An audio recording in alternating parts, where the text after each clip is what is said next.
ధరంగా విజయవాడ ఇబ్రహీంపట్నం మధ్య ప్రాంతంలో అరెస్ట్ చేశారు పోలీసులు.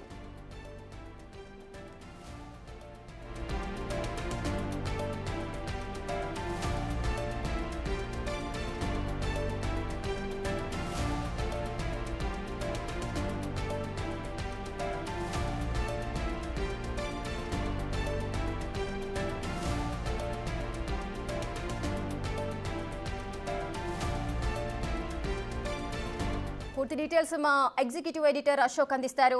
అశోక్, ఐటీడీపీ కార్యకర్త కిరణ్ అరెస్ట్ చేశారు, దీనికి గల కారణాలేంటి?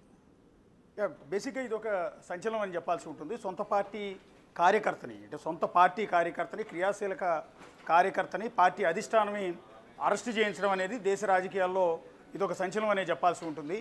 బేసిక్గా ఇవాళ చేబ్రోలు కిరణ్ చేసిన కామెంట్స్, అది కూడా వైఎస్ భారతి మీద ఆయన చేసిన కామెంట్స్ ఎవ్వరు కూడా యాక్సెప్ట్ చేసేవి కాదు. అది ఏ రాజకీయ పార్టీ కావచ్చు, ఏ ఒక్కరు కూడా యాక్సెప్ట్ చేసే పరిస్థితి లేవు. అంత దారుణంగా కించపరిచేలా అసభ్యతతో కూడిన కామెంట్స్ ఒక మాజీ సీఎం పైన చేబ్రోలు కిరణ్ చేశాడు. ఈ వ్యాఖ్యలు చేసిన వెంటనే టీడీపీ అధిష్టానం సీరియస్ అయింది. పర్టికులర్గా టీడీపీ జాతీయ అధ్యక్షుడు చంద్రబాబు నాయుడు వెంటనే ఆగ్రహం వ్యక్తం చేశారు. అసలు ఎందుకు ఇలా కామెంట్ చేయాల్సి వచ్చింది, ఇతను ఎప్పటి నుంచి పార్టీలో కొనసాగుతున్నాడు, ఏ రోల్లో ఉన్నాడు ఏంటనేది పూర్తి వివరాలు తెప్పించుకుని ఇమ్మీడియట్గా సస్పెండ్ చేయాలని చంద్రబాబు నాయుడు ఆదేశించినట్టుగా తెలుస్తోంది. చంద్రబాబు నాయుడు ఎప్పుడైతే ఆగ్రహం వ్యక్తం చేశారో ఆయన ఆదేశాలతో చేబ్రోలు కిరణ్ని వాళ్ళు ఉదయమే పార్టీ నుంచి సస్పెండ్ చేశారు. పార్టీ సభ్యత్వాన్ని కూడా పూర్తిగా రద్దు చేశారు. దానితో పాటు ఇమ్మీడియట్గా పోలీసుల్ని సుమోటో కింద కేసు నమోదు చేసి, అంటే సెల్ఫ్గానే కేసు ఎవరు పెట్టాల్సిన అవసరం లేదు, సుమోటోగానే కేసు నమోదు చేసి కిరణ్ ఎక్కడున్నా కూడా అరెస్ట్ చేయాలి అని టీడీపీ అధిష్టానం చంద్రబాబు నాయుడు అటు నారా లోకేష్ ఆదేశించినట్టుగా తెలుస్తోంది. సో వారి ఆదేశాల తర్వాత పోలీసులు రంగంలో దిగారు. గుంటూరు పోలీసులు వాళ్ళు హైదరాబాద్ వచ్చి హైదరాబాద్లో కిరణ్ కోసం గాలించినట్టుగా తెలుస్తోంది ఉదయం నుంచి కూడా. ఆ తర్వాత సెల్ ఫోన్ సిగ్నల్స్ ఆధారంగా చేబ్రోలు కిరణ్ హైదరాబాద్ నుంచి విజయవాడ వెళ్తున్న సందర్భంలో ఇబ్రహీంపట్నం దగ్గర ఆయన్ని గుర్తించి కొద్దిసేపటి క్రితం అరెస్ట్ చేసి మంగళగిరి పోలీస్ స్టేషన్కి తరలించారు. సో కేసు కూడా మంగళగిరి పోలీస్ స్టేషన్లోనే నమోదు చేస్తున్నట్టుగా తెలుస్తోంది. ఎందుకంటే టీడీపీ జాతీయ కార్యాలయం మంగళగిరిలోనే ఉంది కాబట్టి బహుశా టీడీపీ జాతీయ కార్యాలయం నుంచి ఎవరి చేతైనా, అంటే ఆ పార్టీలో క్రియాశీలకంగా పనిచేస్తున్నాడు, ఐటీడీపీలో పనిచేస్తున్నాడు కాబట్టి బహుశా టీడీపీ తరపునే ఒక కంప్లైంట్ ఇప్పించే అవకాశం ఉంది, లేదా ఆల్రెడీ కంప్లైంట్ ఇచ్చారా.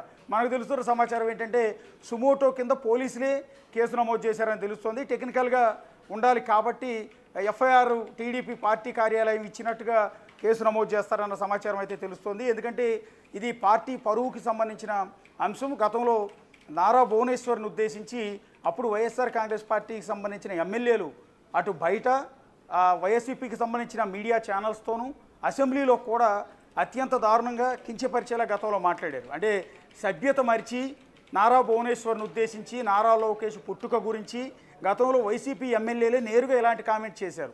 అప్పుడు ఎంటైర్ సమాజం యాక్సెప్ట్ చేయలేదు. వైసీపీ నేతలు చేసిన కామెంట్స్ని అప్పటి జగన్మోహన్ రెడ్డి కనీసం ఖండించి ఉండాల్సింది అన్నది సమాజం నుంచి కూడా ప్రధానంగా వచ్చిన ఒక ప్రశ్న. ఎందుకు జగన్మోహన్ రెడ్డి ఖండించలేదు?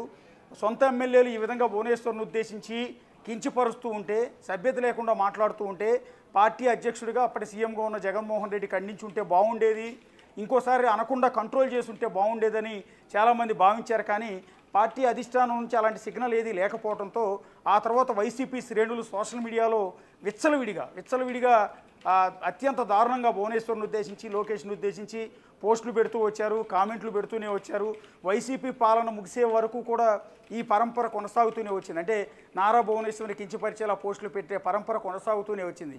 కానీ అదే సమయంలో అసెంబ్లీ నుంచి అదే కారణంతో తన భార్యను అత్యంత దారుణంగా కించపరిచారనే కారణంతో చంద్రబాబు నాయుడు అసెంబ్లీ నుంచి బయటకు వెళ్ళిపోవడం, సవాల్ చేసి మళ్ళీ ముఖ్యమంత్రిగానే ఈ సభలో అడుగు పెడతాను, ఇది గౌరవ సభ కాదు కౌరవ సభ అంటూ ఆయన ఒక ఛాలెంజ్ చేసి అసెంబ్లీ నుంచి బయటకు వెళ్ళిపోయి మంగళగిరిలో ఉన్న టీడీపీ ఆఫీసులో ప్రెస్ మీట్ పెట్టి కన్నీరు పెడుస్తూ, అంటే 45 ఏళ్ల రాజకీయ అనుభవం ఉన్న చంద్రబాబు నాయుడు ఫస్ట్ టైం ఒక చిన్నపిల్ల వాడి మాదిరిగా తన భార్యను ఉద్దేశించి వాళ్ళు చేసిన కామెంట్స్పై ఏడుస్తూ బాధపడుతూ ఆ ప్రెస్ మీట్ పెట్టారు. ఆ ప్రెస్ మీట్ చూసిన తర్వాత ఎంటైర్ తెలుగు రాష్ట్రాలు ఒక విధంగా చెప్పాలంటే చెల్లించిపోయాయి. అంటే ఈ రకమైన అప్పటికి 3 సార్లు ముఖ్యమంత్రిగా పనిచేసిన వ్యక్తికి ఈ రకమైన దుస్థితి ఏంటి అనేది ఆ రోజు చాలామంది కూడా బాధపడ్డారు. అదే క్రమంలో ఇప్పుడు పార్టీ ప్రభుత్వం మారింది, వైసీపీ అధికారం పోయి కూటమి ప్రభుత్వం అధికారంలోకి వచ్చింది, టీడీపీ దాన్ని లీడ్ చేస్తుంది. ఇప్పుడు టీడీపీ పాలన ఉన్న సందర్భంలో ఆ రోజు చంద్రబాబు నాయుడు ఇది గౌరవ సభ కాదు కౌరవ సభ, ఎమ్మెల్యేలే ఇంకొకరి భార్యల గురించి ఇంత దారుణంగా మాట్లాడారని ప్రశ్నించారు. విచిత్రం ఏంటంటే కూటమి ప్రభుత్వం వచ్చిన తర్వాత తెలుగుదేశం పార్టీ లీడ్ చేస్తున్న ఈ ప్రభుత్వంలో అదే తెలుగుదేశం పార్టీకి సంబంధించిన కార్యకర్త, ఇక్కడ మనం గమనించాల్సింది ఏంటంటే అప్పుడు వైసీపీ ప్రభుత్వం ఉన్నప్పుడు ఏకంగా ఎమ్మెల్యేలే మాజీ ముఖ్యమంత్రి, అప్పటికి మాజీ ముఖ్యమంత్రి అని చంద్రబాబు నాయుడు భార్య గురించి ఇంత దారుణంగా కించపరిచేలా మాట్లాడారు. ఇప్పుడు కూటమి ప్రభుత్వం వచ్చిన తర్వాత ఎమ్మెల్యే స్థాయి వాళ్ళు కాదు కానీ ఒక కార్యకర్త స్థాయిలో ఉన్న ఈ చేబ్రోలు కిరణ్ అనే వ్యక్తి జగన్మోహన్